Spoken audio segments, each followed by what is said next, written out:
I'm sitting there in between sets of this back workout, and I look over and I see my little girl.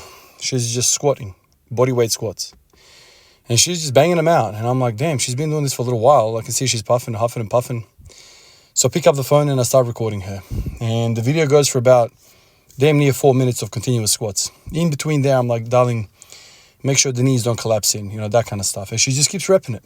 Probably more than 100 reps, easy. Maybe, 6 months, 9 months ago, earlier this year, the whole family was in the garage and we were, doing stuff, blah, blah, blah, blah.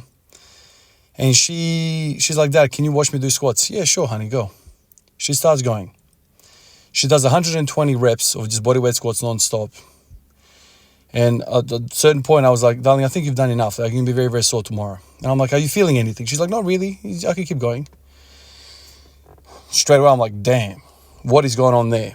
So obviously, power to weight ratio is completely skewed with her because she's a little girl, skinny, very light. And the muscles she has is plenty strong for the frame she's got. Could I do that? Absolutely not. For anybody that's ever tried this, or for anybody that's never tried this, do not underestimate bodyweight squats, man. I cannot do 100 reps in a row, without stopping. There's no way in hell I could do that. I would have to take a couple of breaths here and there. Otherwise, the burn would just eat me alive, which is interesting. Very interesting. So I remember having thoughts like this in the past where I used to think, oh yeah, if you can do 100 push-ups, 3-plate bench for sure. Why wouldn't that carry over? It's as specific as possible, and it's heaps of reps. Surely that muscle will be resilient because it is strong. And then, you kind of ponder on these ideas, you observe the world, you observe your kids, other lifters, and you start to kind of make these correlations, between, high repetitions, low repetitions, carry over to different things, blah, blah, blah. And for me, because I'm wired the way I'm wired and I'm interested in strength, I don't do things just for the sake of doing them. Like if I don't feel like this is carrying over to my squat or my deadlift or my bench press, I'm not doing it. I don't want just meaningless mass. And so like one of the, intellectual jobs that I have in this hobby of mine is to work things out. And, when you squat every day, when you train every day, you have a lot of data points that you can use in this discovery process, trying to work things out. So I'm watching her and I'm like, darling, man, like I'm just thinking to myself, my little girl has got a lot of leg strength. Whether she's going to have carry over to other strength exercises or not, the legs are pretty good. So then I'm thinking kind of like, superimposing that in my thoughts. And I'm like, okay, what could she 1 rep max squat? I don't know how much she weighs. Maybe she weighs 20 kilos, maybe 25 kilos. I don't even know. I can't remember the last time we weighed her, man. She hasn't had needles for a little while now. The vaccine's a long, long time ago. So that's kind of when you weigh them. And there's no reason to weigh, healthy girl, thriving, all that stuff. But yeah, let's say she's 30 kilos. I don't know. Probably she's not 30 kilos. Let's say 25 kilos. Could she do a 1 rep squat of 25 kilos? I think so. Could she do 30 kilos, 35 kilos? Where do I reckon she would stop? And I'm kind of thinking about this and I'm like, okay, I don't really know what to say about this. First of all, I'm not going to load my little girl with a max weight. She doesn't even know the movement pattern. She would probably get injured. Or maybe not, I don't know. But there's no way in hell I'm getting her to do a single rep max. But it's a thought experiment. What would I reckon? Well, as soon as I start thinking about her structures, some of these tissues that she's got, what would fail her first? And straight away, I'm like, nah, her legs are fine. Her legs are pretty strong. Her legs are probably strong enough to do I don't know. I'm just assuming a 50 kilo squat. Probably way too much. A double body weight squat at bloody 6 years old, no way. But the reason I'm saying that is because I reckon her legs are strong enough. She can basically do body weight squats for 5 minutes straight. Non-stop, just going. So I'm thinking the quads and the glutes probably are strong enough. Probably. I don't know. I might be wrong about this. But definitely a body weight squat, her body weight on the bar, so I reckon she could squat 25 kilos. Where I think she would collapse, even at 1 times her body weight, is the upper back. I don't think she has the musculature. I don't think she has the thoracic spine. I don't think she has the core to support a weight on her shoulders and squat. But in terms of her legs, I reckon she's good for two times body weight squat. Purely. If you just limited all of the other things going on in her body, that's what I think is going on. And when you think about me and my leg press and your leg press and your friend's leg press, anybody else that you know, like there's a girl at my work, she does like 10 freaking plates on the leg press. She's like, Ivan, why can't I squat? We've had many of these conversations. So over the years, I've had a lot of these thoughts, blah, blah, blah, blah. Just like my colleague at work, I said to her, your core is not strong enough. Your hip flexors are not strong enough. Your back is not strong enough. Your upper back is just no way you're going to be able to support a 2 times bodyweight squat. So she can squat like 80 kilos. A light girl, whatever. So when you start thinking about not just your case study, but other case studies, and you just try to break it down, what is limiting my little girl, my 6-year-old girl, to not have a 1 rep max that's really high? What limits somebody like me from doing 180 kilos for 13 reps, 180 for 13 a year ago, probably more now. I did that, and then after a little while, the fatigue wore off. I was not able to go to the current level, the 220s, the 225s, 230s, 235s. Why couldn't I do that a year and a half ago? Well, the legs were strong enough, and all of the other structures were strong enough, but the upper back, my back was not strong enough to support the weight. And so my butt would shoot back because the legs are extending. My knees are extending. They're overcoming. It's just the structure from up, the hips up, is just caving. And so you go into a stripper squat. And I know a lot of people are like, when you see a stripper squat, it must be a freaking weak legs. And so, of course, I go off and I start to do all these freaking accessories to my legs. But nothing happens until I start to train my upper back.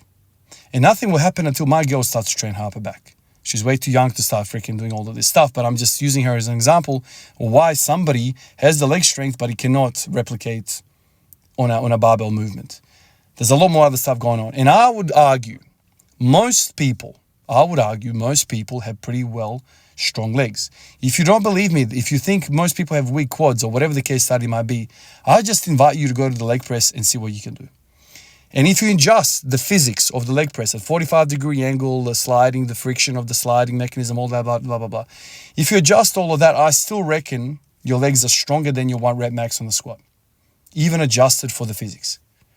Therefore, I think legs are not the issue in most lifters. I'm sure some that have really, really quads, but I reckon for the most part, it is the structures from the hip up.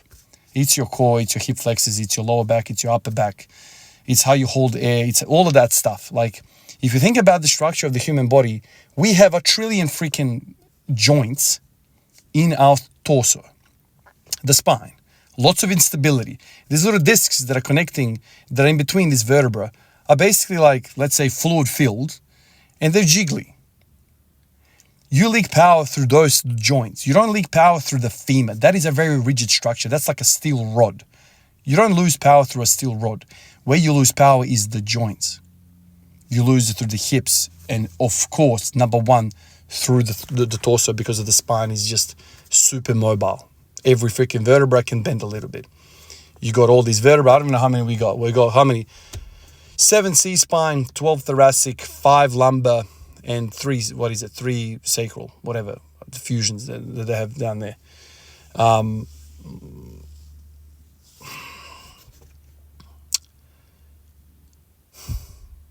So my girl cannot squat, doesn't have a 1 rep max squat, correlating to her ability to do endurance reps, bodyweight squats, because of all this other stuff.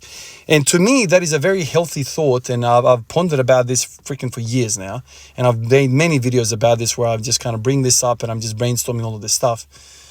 And for years, like, you just assume it's the freaking quads, and so off you go, you do 6 months of quads, and then you get sweet FA in return.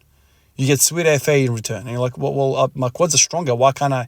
There's a lot more to it. And I'm not saying upper back. It could be something else. It could be your belly. Your belly is not strong enough. Louis Simmons spoke volumes about the belly, right?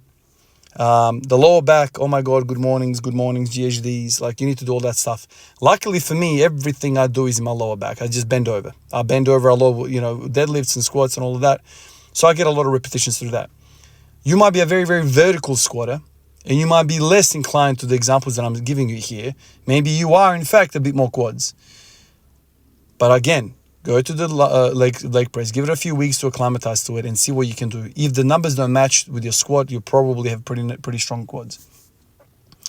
And I know every single out there person, you know, who has, you know, a fitness influence, they're going to be like, legs, squats. I don't know, dude. Like, I've done a lot of this shit and I've tried all of these recommendations and I didn't really I plateaued hard for a long time. I started doing the bent over rows, which is the GOAT. I start doing the bent over barbell row. My deadlift blows up like a madman. I start doing chest supported rows. My squats blow up like a madman. But Ivan, like, you know, you did this, you did that. Man, of course, I trained legs in all those periods. But it wasn't until I paired it up with the back training that I started to see movement, because the weak training just lined up. That's my experience. I'm not saying you are going to exactly follow this and get results. That is my experience. And I'm sharing my experience with you in the hopes that it connects the dots for you and you can kind of make some connections and improve yourself. But when I think about my little girl, and when I think about the colleague at work, all this stuff, I reckon their legs are pretty strong, man. I reckon my little girl is an incredible squatter already. She's 4 minutes of straight squats, man. That is insanity. That is very impressive. I don't think she needs to work on her legs to improve her 1 rep max. She needs to do all the other stuff, obviously. And there's many, many years for her to kind of, you know, form into a you know, an adult individual, for all those growth plates to kind of solidify and whatnot. And then you can start doing some, well, you can do stuff now already, but it's just a thought process that I have. But even now, she could probably start working on assisted pull-ups and things like this. Whatever she wants, she can do. But she came out today and we started messing around and I was like, whoa, darling, you've done 5 minutes of squats. That is breathtaking to me. Like, incredible. She was like, is that good, Daddy? That is excellent. Like, I don't know if I know anyone out here that's in the community, in the comments right now watching this video. I don't know if anybody can do 5 minutes straight squats. If you can, I want to shake your hand, because that is freaking impressive to me, man. Appreciate you guys. I will catch you in the next one. Peace out.